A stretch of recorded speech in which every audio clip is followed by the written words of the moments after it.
All right, welcome to the American Shoulder and Elbow Surgeons podcast. I'm your co-host, Brian Waterman, a sports and shoulder elbow surgeon at Wake Forest University in association with Atrium Health.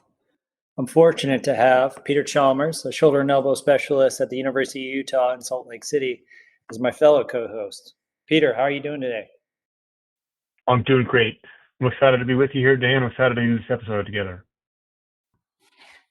Yeah, so before we get started, I should mention that the views expressed in this podcast do not necessarily reflect the views of the American Shoulder and Elbow Surgeons, University of Utah, Wake Forest University, or any of the institutions of our guests. So with that disclaimer aside, let's dive in with our guest, Dr. Sean Churchill. Dr. Sean Churchill has an incredibly intriguing pathway through the medical field, progressing from an undergraduate degree at Colorado State University to medical school at the University of Michigan and residency at Cleveland Clinic.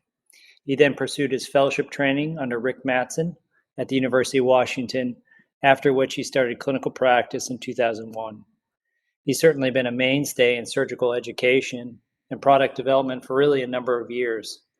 It gives us a great honor to welcome him to the podcast today. Welcome, Sean. Yeah, well, thank you. Thanks for having me. So as they say, let's start in the beginning. How did you first find your love of shoulder elbow surgery? Oh boy, it's interesting because I remember in medical school I heard a quote that said, people come to medical school. Most people come to medical school to become doctors. Orthopedic surgeons go to medical school to become orthopedic surgeons. And my love for orthopedics was clear straight out of the box. It's something that I knew that I wanted to do. I'd been an engineer. I'd been a professional engineer for 3 years to earn money for medical school. And, I had that kind of just that mechanical bent that I think a lot of us orthopedic surgeons have. And then when I got into residency, we always have, at least a lot of us have, someone who we really just cherish, call it a mentor, call it what you will. And Dr. John Brems at Cleveland Clinic was just so instrumental in my training.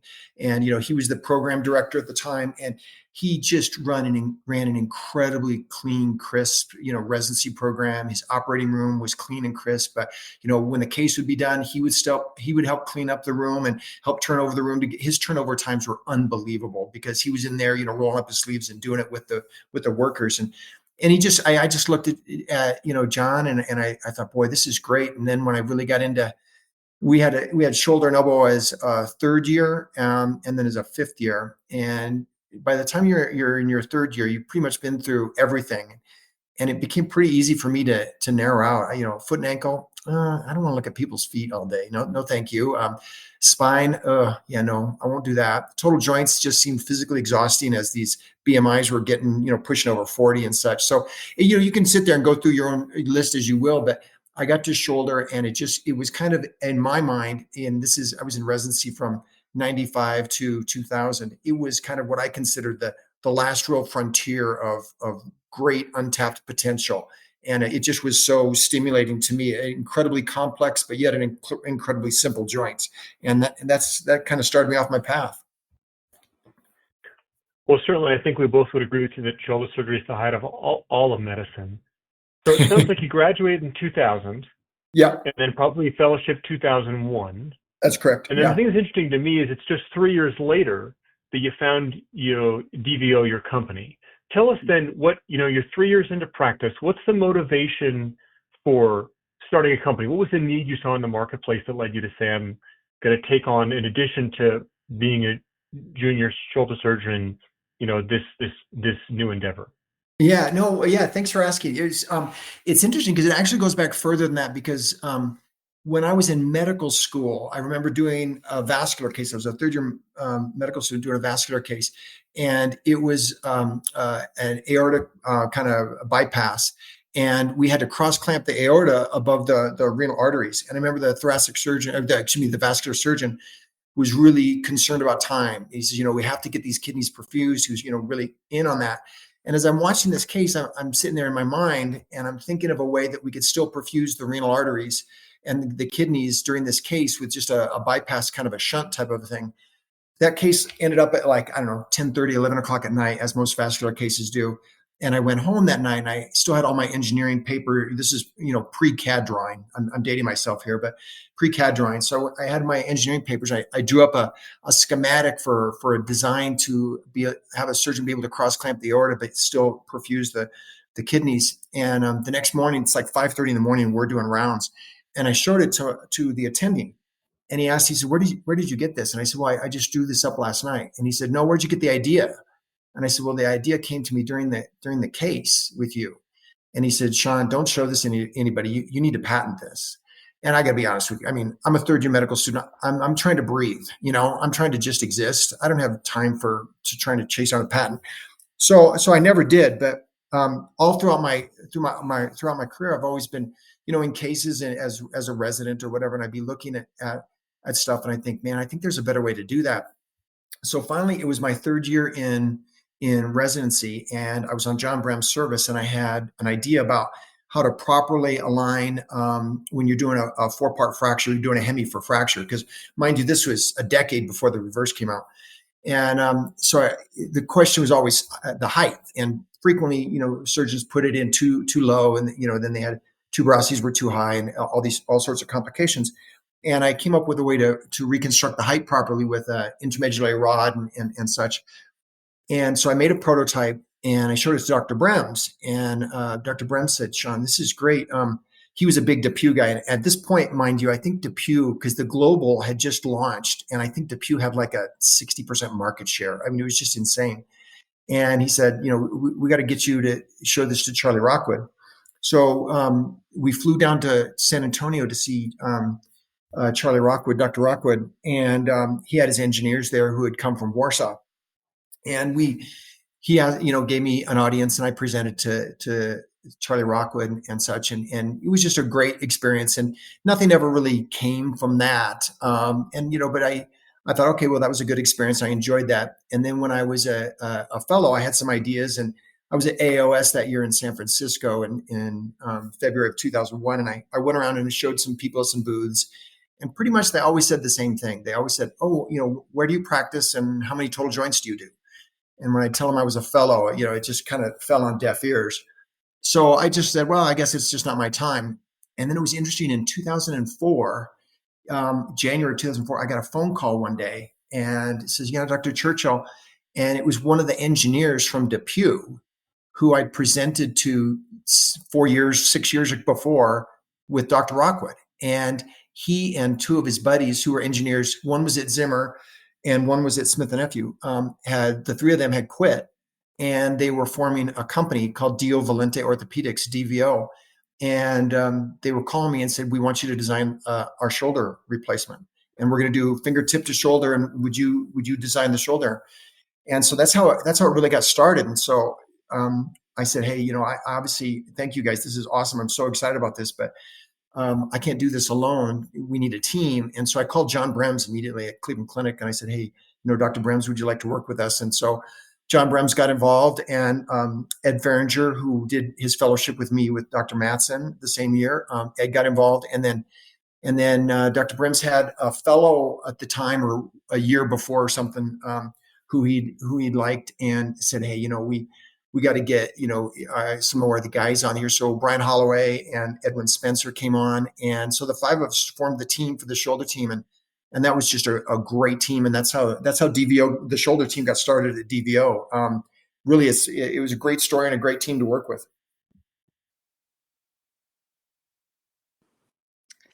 Well, I mean, that's incredible. Many of us are still trying to figure out our surgical skills and practice at year 3. And for you to launch in and to occupy such a prominent role at an early stage, I think is incredible. You've told us how the good fortune doesn't stop there. In turn, DVO subsequently acquired by Tournier, and then you further become entrenched in implant design. Can you describe for our audience how maybe your early lessons learned on developing intellectual property and working closely with industry, how that has influenced your career at such an early stage? Yeah, I will tell you, I think the big thing for me was I didn't want to do just like a Me Too type of a thing. I wanted to make sure that what the projects I were working on were, providing value and such. And what few people know is the simplicity of the first FDA approved stemless shoulder device. I drew up on a napkin one day in the cafeteria, and the impetus behind that was this was something new, and I sat there looking at it from a mechanical aspect, and the femoral head is way off axis from the femoral shaft. So the second you're trying to get up out of a chair, all of your body weight is on your femoral heads, pushing them to rotate them in the shaft. So you need a stem on that. But the center of the humeral head is almost coaxial with the center of the shaft. And so I looked at this and I thought, well, we don't need to really have a stem on this.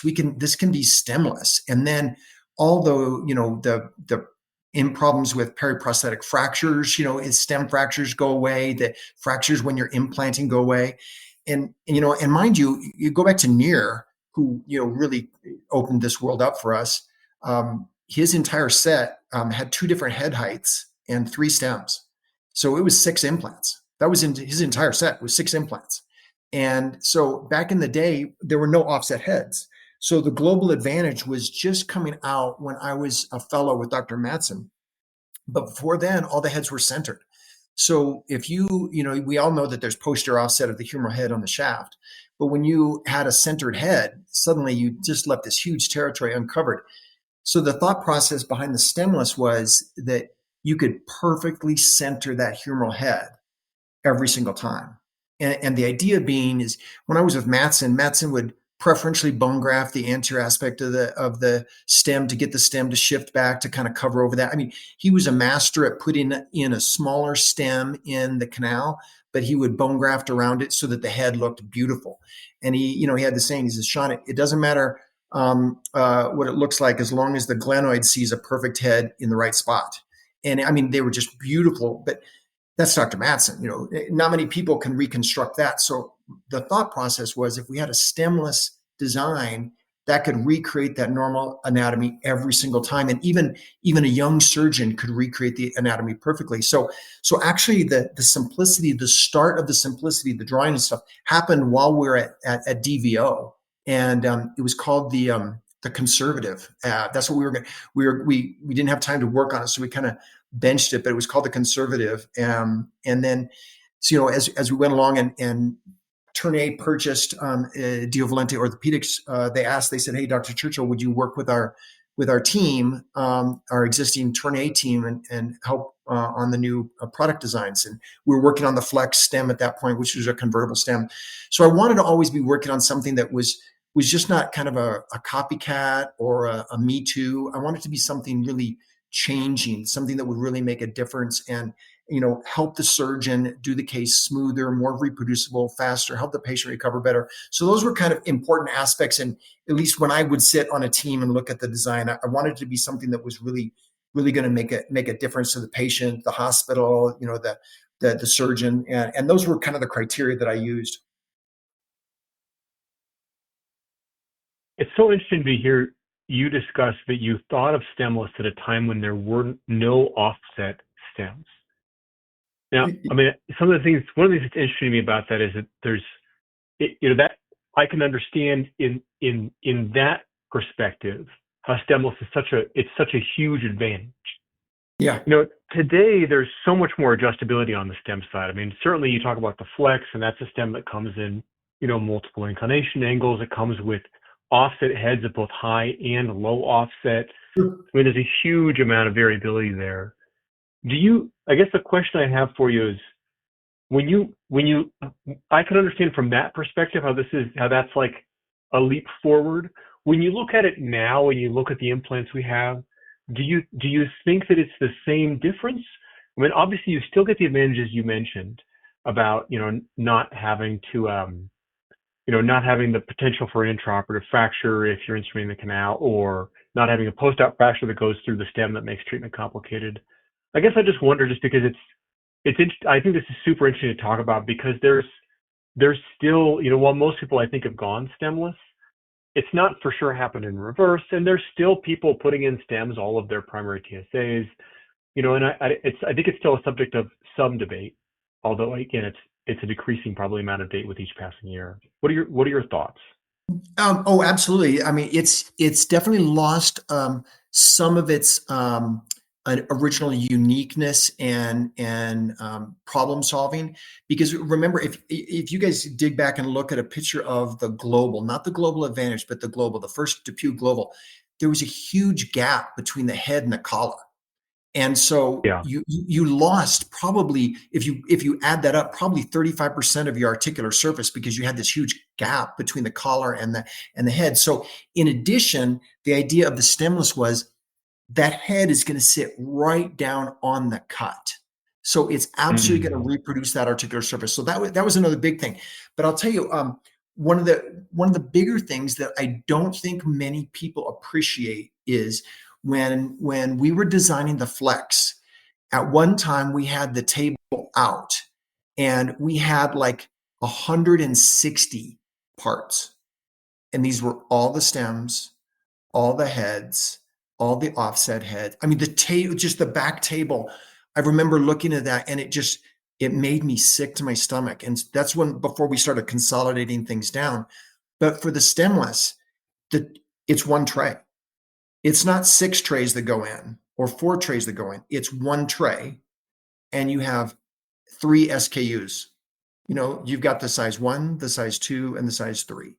And so when you come into the hospital to get your sets sterilized, not your implants, excuse me, but to get your sets sterilized and on your back table, it's around $150.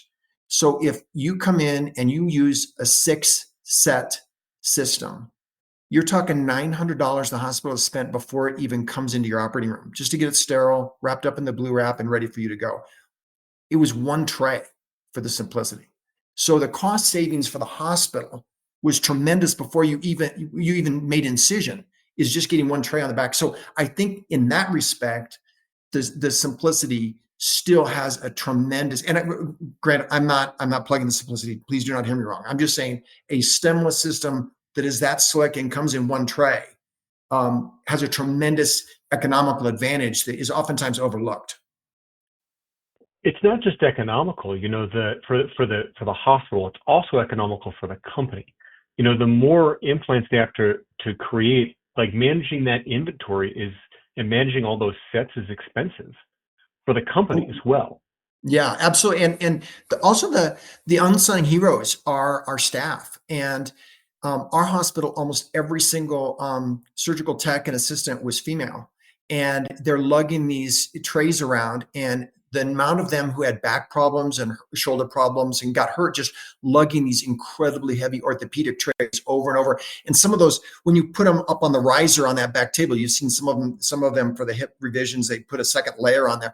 They're lifting these trays up, for them for overhead height as they're putting them on the tray there on their back table. So it also takes a physical toll on the staff you have, and to have one set that works from left to right.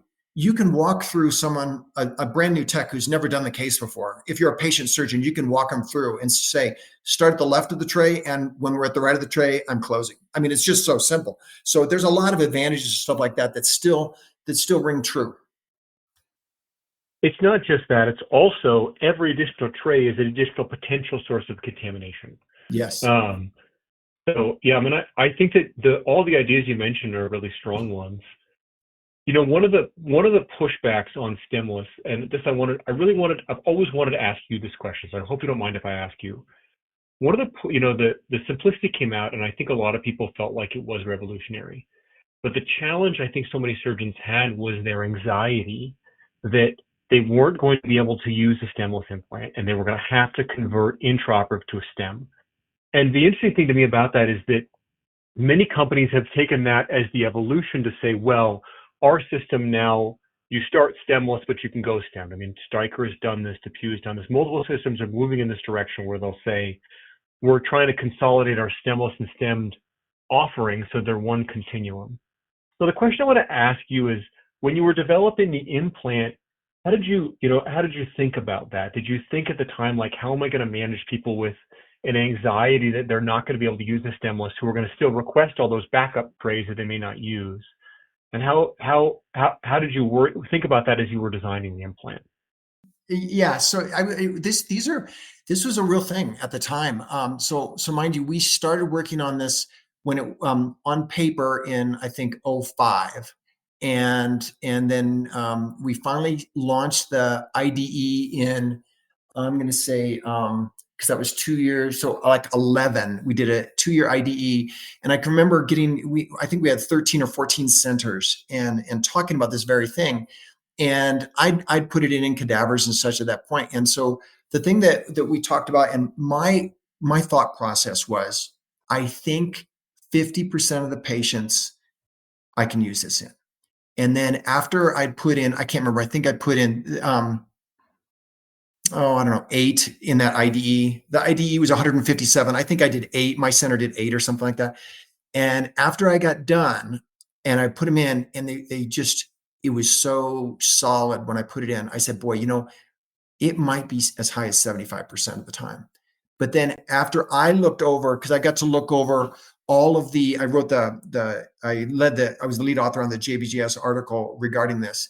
And so I looked at every single x-ray, and we had, post-op, what was it? 2 weeks, 6 weeks, 3 months, 6 months, 1 year, 2 year. And so I looked at every single x-ray throughout all of that, and no subsidence, no shifting, no tilt, no rotation. I looked at this and I thought, wow, I think this is going to be big. And then when I started my practice, when it got FDA approved on March 17, 2015, when it got FDA approved and I started using it, I remember telling my rep, I said, okay, here's the deal. All of mine, I'm going to start off as a Simplicity, and then I want the Flex system available, in the back of the room, but not opened if I need it. And I will tell you, within 6 months, it was 90% were Simplicity. And then years like 2, 3, 4, 5 and such, there was maybe 1 or 2 patients a year that I didn't put a Simplicity in. And again, they're primary anatomic, obviously, and that I didn't put a Simplicity in. And one day I turned to my rep and I said, hey, gosh, I think it's been 3 years since we bailed and I used the Flex. And I said, you don't have to have that in the room anymore. And he kind of laughed. He says, Dr. Churchill, I haven't had it in the room in 3 years. And so it had been kind of a natural evolution where we had the set available, and it was a 1-to-1. And then this is what he tells me he did. And then after about 6 months, then it became 1 Flex set for every 2 Simplicity cases, because I usually do 4 or 5 shoulder replacements in a day. And then it became just 1 Flex system for 4 Simplicities. And then he didn't even bring it out of the back room in the hospital. So it was just a natural evolution. And when I would talk to people about that, and I'd get on the podium and I'd say, do what's comfortable for you. Because a lot of people would say, how do you know if the bone's good enough? And I said, well, you start and do what you're comfortable with. And I think you'll be surprised. And we had some videos of people who'd had the Simplicity in for 4 weeks or 6 weeks, and then they'd fallen, had a massive cup tear. And we had videos of surgeons trying to get that out who hadn't used the extraction tool, and they're just got that slap hammer and they're banging. It's practically pulling the patient off the table. And I'd say, look at a couple of these videos and you decide when you want to make that transition. And so everybody kind of had their own speed of doing so. But to be clear, I never had that Flex system opened up, on the back table as well. It was always to be called for. I love this content. Peter and I are both eating this up because I think we've both lived through this transition and experienced the fears about a conversion to stemless, worried about bone density.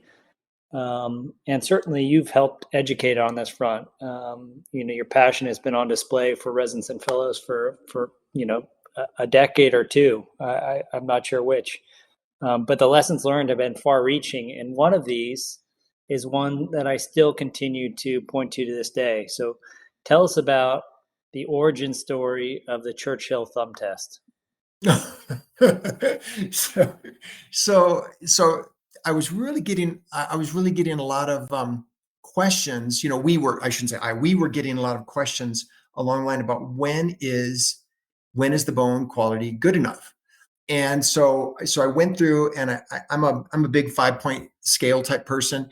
I think a 3-point scale is not good enough. 7-point, you're just guessing because there's too many categories. So I'm a big 5-point scale person. And so I started looking at it and I started saying, okay, well, let's just categorize this and try and put some numbers on this. And so it was both the pressure, pressure from your thumb and stuff like that, but also when you drill that center core, to put the simplicity in, if you look down as far as you can see and you're still seeing, cancellous bone, that's a 5. It can't get any better than that because you're seeing everything. So this is the quantity measurement. So that's a 5. If just the tip of it was open, a little bit, then that was a 4. If the whole bottom was missing, that was a 3, kind of graduated up. And then the thumb test, was the pressure test. And the thing that I would talk about was the 5 out of 5 for pressure was, we've all had this kind of rock hard bone. I used to call it Wisconsin farmer bone, because I was 21 years in practice in Wisconsin, but just this rock hard bone where you can press on it as hard as you want and nothing's happening. That was 5 out of 5. 4 was, you can press a lot and maybe you see a little bit of a divot and such. So I made up this scale to then have it be, you add the two together. So 10 out of 10 would be the best. 2 out of 10 would be, mush, where there's just a liquid, cavity. And so then what I did was, I'll tell you, I think I kept track of 350 consecutive patients or some such thing, and kept track of their numbers and such. And then I plotted them and then x-ray findings and stuff afterwards. And so what I found is that even as low as a 7 out of 10, I think I even had some 6 out of 10s, but no number could be less than a 3. So you couldn't have a 4 and a 2. You could have 2 3s would be good for a 6 out of 10. And then any 7 out of 10 was fine. And males, females alike, it didn't matter. I put it in one woman who I think was 93. And the last time I saw her in follow-up, she was 97. And so what I found is that literally all of those are good enough. I devised this system and it really wasn't even necessary, but a lot of people wanted to see it. So I presented on it quite a bit, just the categories and such, to try and give people a little bit of a guideline and more of a comfort to move forward, because I was very conscious about the fact that as one of the, designers and the inventor of it and such, that everyone would sit there and think, oh yeah, okay, sure, Churchill, I'm sure it's that good, but it really was that good. So I wanted to give them some comfort and some numbers to hang their hat on. Yeah, I guess I didn't really realize the full extent of the semi-quantitative nature of it. I thought it was always an up-down, but the persistence of that tip has continued to live on today. I was just doing some preparation for this, and I saw somebody had compared it to Hounsfield units on an X-ray. So just know you have an enduring legacy outside of your product design. No, I appreciate that. Thank you. Yeah. So with so many accomplishments, what led you to pursue your MBA? This is something I would imagine you would be highly qualified to teach some of these courses. Maybe talk about your transition towards yet another professional degree in a later stage in your career. Well, I'll tell you. So the story kind of evolved where Tournier, when they bought DVO, had asked if I would stay on and help with their design team for the shoulders, and I did. And then the classic orthopedic acquisition chain, Wright Medical bought Tournier, and then Stryker, and they asked me to stay on and help design, and I did. And then Stryker purchased Wright Medical, I don't know, 5-6 years ago for $5.6 billion. And Stryker asked if I would stay on with their team and help form a international team of experts. And we had Gilles Walsh, Pascal Bolo, George Athwell. I mean, champions, truly giants in the industry. And it was a pleasure to work with them and design the whole new system, for Stryker and such. But along the way, around 2013, so I think this is Wright Medical timeframe, those original engineers who had called me to form DVO, they called and said, hey, Dr. Churchill, back 10 years ago, we left our jobs at the big companies because we hated working for a big company, and we're right back now working at a big company.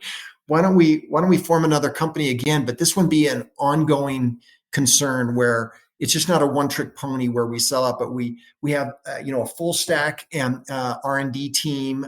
We have a prototype lab, light machine shop, clean room, 1345 quality certification.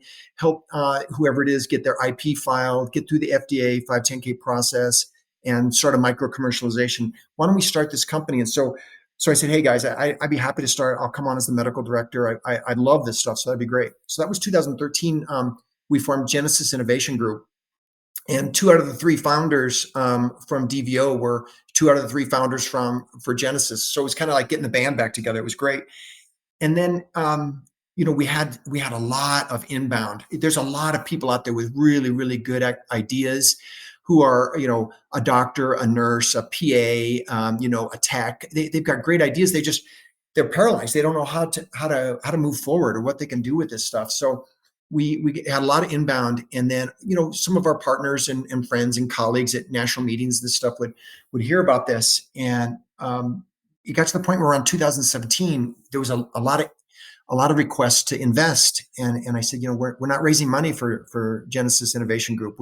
We're not looking for capital. And when I really sat and talked to my friends at the ASES meetings and such, what they're really saying is we want to invest in early stage medical device, and we trust you, Sean, and we want you to help pick out that investment. That's really when we would sit and talk, over a Jimmy John sandwich or something like that during a break or whatever. And so at that point, we decided we were going to start a venture capital fund that only does early stage medical device. It doesn't do real estate, it doesn't do Bitcoin, it doesn't do any precious metals, anything else. It just does early stage medical device. So we started that, and it's called Cultivate MD, and we founded that in 2017. And we started a very, very small fund. We called the Seed Fund. Now we call it Seed One. At the time, we weren't sure there was going to be a Seed Two, so we called it the Seed Fund. And I said, guys, let me tell you something. If I'm going to be the medical director of this, number one, I got to get my MBA, and number two, I got to go out and interview some medical directors from other venture capital, medical device venture capital funds, because I want to make sure that we really get this thing down and it's solid. Because I was an engineer as an undergraduate, so I had zero business schoolwork. It was all engineering. It was 100% engineering. And then we've all gone down the road of medicine, where the only thing you've read or thought about or had any mental horsepower directed towards has been medicine for 30 years. I said, I got to do this, and getting my MBA, I got to tell you, was like drinking water in the middle of a desert. I could not get enough of it. It was just so stimulating to me to do something other than, engineering and medicine. So I loved it. And that's what prompted me, is because I wanted to be not a figurehead at a venture capital firm, but, someone who was really prepared and people could trust, and a driver. And as part of this, I went out and I interviewed, I invested in one venture capital fund to really get on the inside of it, to figure out their cadence on investor letters, communication, that type of thing. But I also interviewed 4 or 5 other ones, and I vividly remember one. I got a hold of the medical director, who, he looked like about 27. He's a family practice guy, and this is a huge fund. It's a $250 million fund, and they do them every year. So they're like seven years into this. And I can remember asking him. I said, "Hey, I'm just curious. How do you do your diligence for companies?" And he looked me right in the eye, and he said, "Yeah, Sean, yeah, I don't do any diligence." And I got to tell you guys, I about fell off my chair. I said, "You don't do any diligence? You guys are investing $250 million a year, and you don't do diligence?" He says, "No, we just wait for some of the other big venture capital groups to invest, and then we just follow on." And I'll tell you, that is not how I wanted to run a venture capital fund. Because if I have an investor who comes up to me and says, "Hey, Sean, why did you invest in company X?" I want to be able to tell them exactly why we invested in company X, and why they should want us to have invested in company X. So that was a big learning point for me. And I said, "Hey, if I'm going to do this, I want to make sure that I'm involved and can really direct this, the resources and everything, to move these companies forward." Another venture capital company I talked to, I know the cousin of the head of the fund. So I got in touch with him, and I was talking to him, and I said, "I'm just curious, how do you do your diligence?" And he talked about they have these pitch sessions and such. And I said, "Well, I noticed you invest in about 300 companies out of your fund. How do you manage the governance for those companies?" And he said, "Yeah, Sean, we don't do governance. We research it, and when we invest, we then just sit back, and when there's an exit and they sell, they have an IPO or whatever, then they send us the check." And I'll tell you, that also is not how I wanted to run things with my partners as far as the venture capital group. What I think the secret sauce here is, if you can get a group of individuals who are running the venture capital group, the medical device thing, and they're actually engineers, people in medicine, people who have board experience, people who want to do governance, who want to help drive this, who have connections in industry. Maybe they've worked for Zimmer Biomet, maybe they've worked for J&J, so they know what those companies are looking for exit potential, and that I think is our secret sauce. And so we formed this. We're on our fourth fund right now, and we have 14 portfolio companies. And of those 14 portfolio companies, we're on the board of 12 of them, really helping to drive value for the companies.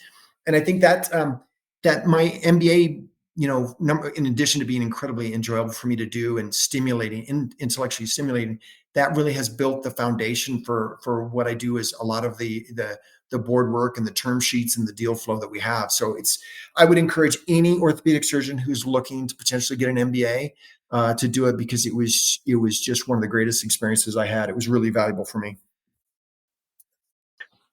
That's a big transition. I mean, from being a full-time surgeon where you see patients in clinic and doing surgery, and then, at times doing some design work, to now being a medical director for venture capital.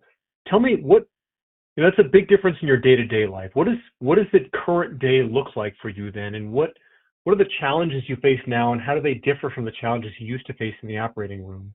Yeah, no, that's a great question. So I was the medical director for 4 years for the fund, and call it COVID, call it whatever. But at one point, my wife and I, we've been married 37 years, and both Colorado natives, and we're in Wisconsin at this point.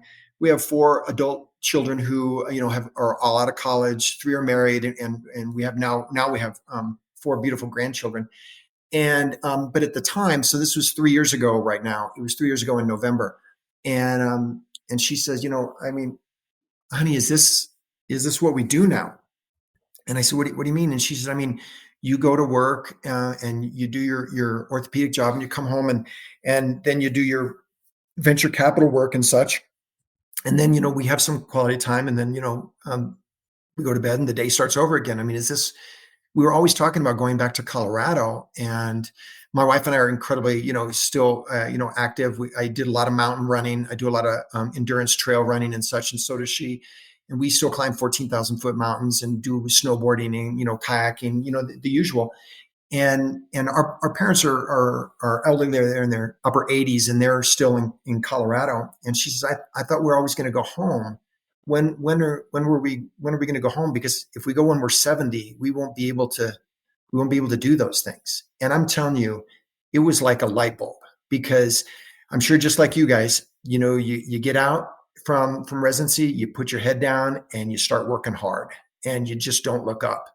And when the narrative is changed from why are you retiring to why are you still working, that's a hard one to answer. If you've prepared yourself financially, it's a hard one to answer.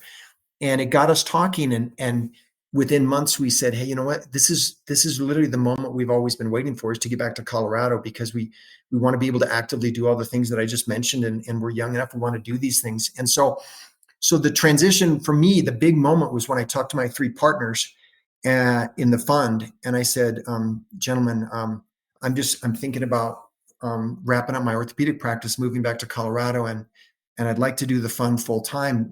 What are your thoughts on that? And it can go both ways, because I think it's important to have an active practicing physician as part of the process. And like I mentioned, one of those venture capital groups that I talked to, this is a huge fund. They had a 27, 28-year-old, whatever, he was a family practice doctor. He was not practicing. So I'm not sure, other than the MD after his name, that he was really adding the value that they wanted. And so I was worried my partners were going to say, yeah, Sean, we're going to find another doctor who's practicing. But instead, they were incredibly supportive. And they said, we will take all of your time that we can get. If you can do this full time and you want to do this full time, we would love that.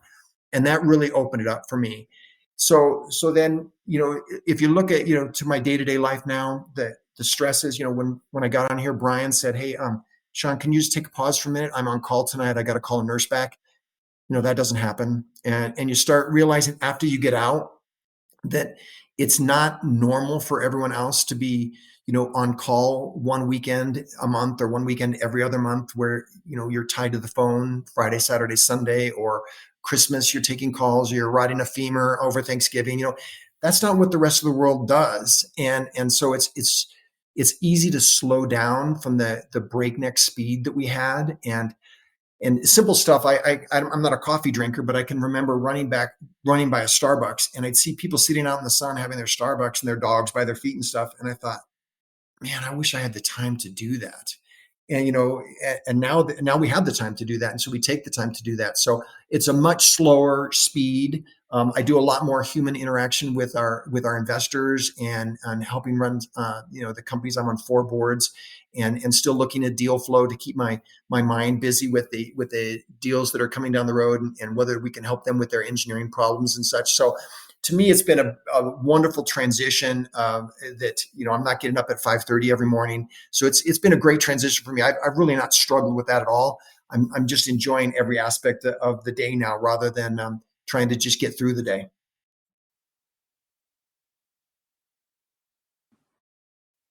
Well, I think that gives us hope that there's some semblance of organization and future insight. And certainly I think you've modeled the balance of these two. Obviously very high achieving in your VC group, and then also in implant design.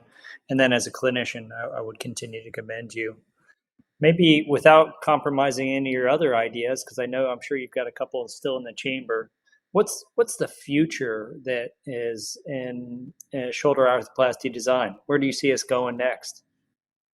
Oh yeah, it's interesting because you kind of broke the comment earlier about the stemless reverse and such, and whether it's making it, and I think truly getting to make sure that you have a convertible stem. And I think the vast majority of groups are starting to get there. But I did at one point, I looked and I presented on this. I think it was 131 revisions that I had done, and I kept one stem because they were all onlay and they were just overstuffed, and you couldn't get there. But I think that truly getting a good inlay convertible stem and making sure that you've mastered that, I think that's really important. But in addition to that, let's not get too hung up on the actual implant, and let's talk about the technique and the exposure and the cut, because I got, as I was going through this, more and more questions about the humeral head cut. How can I make, these young surgeons, how can I make the humeral head cut? How can I do that? How can I do it reproducibly? And it's easy to get to dwell on the physical thing you see, in your hand as you're implanting it, and oh, this is a cool design, or this is nice, or it's smaller, it's stemless, or whatever. But the mechanics of actually getting the perfect exposure and the perfect, head cut, I think that is something that needs to be really focused on. And the idea of doing that in a true minimally invasive way via, robotic. So it's potentially, CT navigated. So the cut is precise and perfect, kind of like, the Mako knee type of a situation. And, putting in the glenoid perfectly, doing that, if you can do it through a minimally invasive approach, potentially robotically. So you don't have to get that humeral head all the way back posterior in order to get the true, online shot at the glenoid to make it on axis. You could do it through a minimally invasive approach robotically. I think that's where the future is going to go. But what I will tell you is, for the standard, straightforward bread and butter, not a bad B2 type of I think a standard approach will still economically be the answer to going forward. And I don't see robotically or something like that going to an everyday thing. I think it's more of the disaster cases where you can now cut time with your exposure and make it easier and make a perfect cut and a perfect implant set every time. I think that's going to be the key. Well, so those are fascinating insights into the future, and I'm sure there are companies already working on a lot of things you just mentioned. You've mentioned the challenges you've looked to in the future. The questions I've had for you is, you've mentioned a number of innovations. I mean, starting back all the way in medical school with the challenge you faced with that vascular surgeon, and then the challenge you faced when we talked about getting the head in the right position in shoulder arthroplasty. When you've when you've taken your engineering brain, what has led most predictably to you to a solution? So when you face a clinical challenge, I think we all face clinical challenges. What has been the most effective strategy maybe that you've employed that you felt like has gotten you to a solution or to an idea or something that actually has worked to fix that problem? Yeah, I would say I've always looked at it from a design standpoint rather than a materials standpoint. And you could also flip the narrative and go at it from a materials standpoint.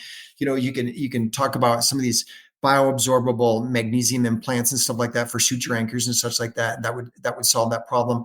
But I think for me, for my engineering brain rather than material science brain, it always came down to just the mechanics of it and trying to start with a fresh, clean slate. For instance, when we started DVO and the anatomic that was called the affinity stem, I remember sitting down with the engineers and mind you, one of these engineers had designed the Pew Global and the Global Advantage. And I remember telling him, I said, "Hey, Jeff, I said, the Global Advantage, wow, that's a great implant." And he said, "Sean, is it perfect?" And I said, "Well, no, it's not perfect." He said, "Great, then let's just make those changes." So to me at that point, it was always the mechanical things. So for instance, it had a lateral fin and on the implant, and the lateral fin is just a remnant from Near when Near was using his implants only for 3 and 4 part fractures, and that's what the lateral fin was for. But it's not really needed. As I said, if the head is sitting flush on the cut surface, there's no rotational force there that the lateral fin on the proximal stem has to resist. So why do we have it there? And it came about because I remember working at it, and we had a sports guy when I first started practice who was just learning to do some arthroplasty, and he would call the broach that had it was a sharp box osteotome, really, that had a sharp segment out there to mark where the lateral fin would go. He called it the biceps tendon cutter, because every time he'd try and put that thing down, invariably his exposure wasn't good enough, and that lateral fin came down and just sliced right through the biceps tendon. And so for me, I always looked at what are the problems, and then what can we change in the design to fix that, and not being stuck in your mind of saying, well, we have to have a lateral fin. So how about if we do a duller part there? Or how about if we make it this? Or instead, you have to just step back and say, why do we even have that lateral fin? And I think a lot of stuff is still, generationally remnant from previous designs that we just carried on, and it's not necessary. So to me, stepping out of that box, just like the stem, why do we have a stem? Well, the hip has a stem. That's why we have a stem. And we have a stem because Near was doing 4-part fractures and you needed a stem. So you kind of stepping back and not getting caught up in that, the wave of everyone else's designs, and asking yourself, what problem are you really trying to solve? So I always looked at it from an engineering, design standpoint rather than a materials or construction standpoint, but it could be done either way. Also, I think those are perfect words to end on as each of our listeners faces their own clinical challenges and tries to figure out how to solve them or how to come up with better solutions. Look, I really appreciate you coming on and talking to us. I mean, this has been just a tour de force for us to hear your story, and you going through the history of, your own journey through shoulder arthroplasty. So it's extremely valuable for us to listen to. I really appreciate you coming on. Well, thank you, Brian, Peter. It's been my pleasure. I've enjoyed every minute of this, and I hope it's valuable to your listenership. Absolutely, Sean. This is incredible. Thanks for being a case study and success in so many different far-reaching ways. We look forward to see what's up next for you. I certainly won't count you out. Thank you, gentlemen. I appreciate that. Yeah, thank you. And what I would like to leave you two on is, I had my head down working hard, and all of a sudden one day looked up and I'm not sure where my 40s went. So cherish the time as you're going, hug and kiss your wife, family member, whoever your significant spouse is, and tell them you love them, and your kids as well if you have children. So you got to cherish those moments because it goes fast, and we're here to enjoy the ride. So make sure you're enjoying it. Well, on that note, that's all the time we have for this podcast. Thanks so much to you, Sean, for being our guest. And for all of our shoulder notices out there, don't forget to subscribe. I'm Peter Chalmers, and we will see you next time.